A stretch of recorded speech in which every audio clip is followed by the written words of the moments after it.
जी नाज़रीन, अव्हांखे ख़बर आहे त असांजे हिन प्रोग्राम में जेके नवां आयल सुठा किताब हूंदा आहिनि, असां उन्हनि जो बि मुख़्तसर तारुफ़ अव्हां लाइ आॾो पेश कंदा आहियूं। त सिंध जो मशहूरु शाइर आहे मुस्तफ़ा अरबाब, जेको सिंधीअ में बि लिखंदो आहे ऐं उनजी हिकु ख़ासि ॻाल्हि इहा आहे त उहो उर्दू ॿोलीअ में जेका शाइरी कंदो आहे उहा बि उर्दू हलक़नि में तमामु घणी मक़बूलियत माणे चुकी आहे। ऐं हुनजो हिकु ॿियो उर्दू मजमू आयो आहे पाबुरीदा नज़्मे। हीअ तव्हां किताबु ॾिसी रहिया आहियो, हीअ मुस्तफ़ा अरबाब जो नओं किताबु आयो आहे पाबुरीदा नज़्मे, जेको अव्हां सभिनी खे पढ़णु घुरिजे। हिन किताब जी जेका ख़ासि ॻाल्हि आहे त हिन किताब में हिकु त को बि महाग शामिलु कोन्हे, कुझु फ्लैप ते राया आहिनि पर हिन किताब जी जेका ख़ासि ॻाल्हि आहे त अनफॉर्चुनेटली बदकिस्मतीअ सां जेका मुस्तफ़ा अरबाब साहब जी जेका जीवन साथी आहे, हिकु एक्सीडेंट में उन जा पेर जेके आहिनि उहे ज़ाया थी विया। ऐं हीअ जेको सॼो किताबु आहे हुन में जेको मौज़ू आहे उहो संदनि पेरनि ते आहे।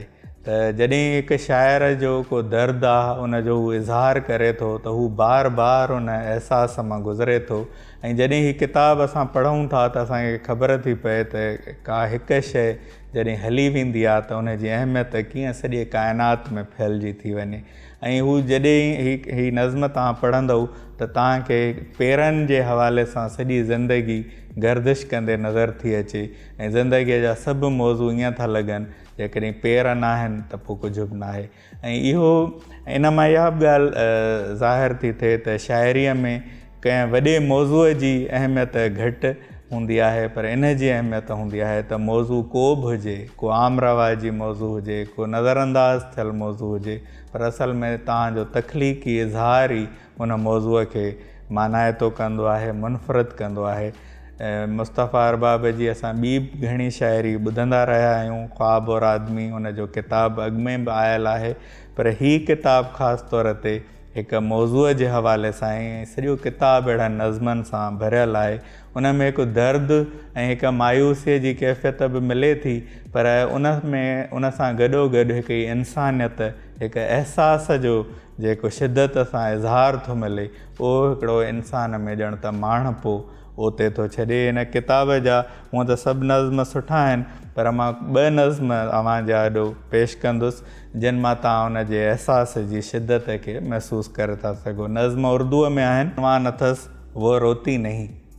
मुझे देख कर वो बोली, बैठो बहुत जगह है बिस्तर पर, जहाँ कभी उसके पाँव होते थे उस जगह में बैठ नहीं सकता था। कैसी हो मैंने पूछा, ठीक हूँ बस दिल कुछ खाली सा हो गया है, ऐसा लगता है जैसे कोई चीज़ नहीं रही। उसने मुस्कुरा कर मुझे देखा, मुझे देखकर उसकी आंखें हमेशा मुस्कुरा देती हैं। बेइख्तियार मेरी आंखों से उसके आंसू बहने लगते हैं। एक ॿियो नज़्म आहे जेको मां तव्हांखे पढ़ी थो ॿुधायां। उन्वान अथसि दुख और सुख। हमारा मकान उस जगह पर है जहाँ दुख और सुख की सरहद है। हमारा मकान उस जगह पर है जहाँ दुख और सुख की सरहद है। आधा मकान सुख में है, आधा मकान दुख के हिस्से में आया है। हम हंसते हंसते दुख के हिस्से में पहुंच जाते हैं और हमारी आंखों से आंसू बहने लगते हैं। हम हंसते हंसते दुख के हिस्से में पहुंच जाते हैं और हमारी आंखों से आंसू बहने लगते हैं। हमारा कमरा दुख और सुख में तकसीम हो गया है। हमारा बिस्तर भी दो हिस्सों में बट गया है। वो मुझे दुख वाले हिस्से में कभी लेटने नहीं देती, वहाँ हमेशा वो खुद लेटती है। हमारे मकान में दुख सुख के साथ रहता है।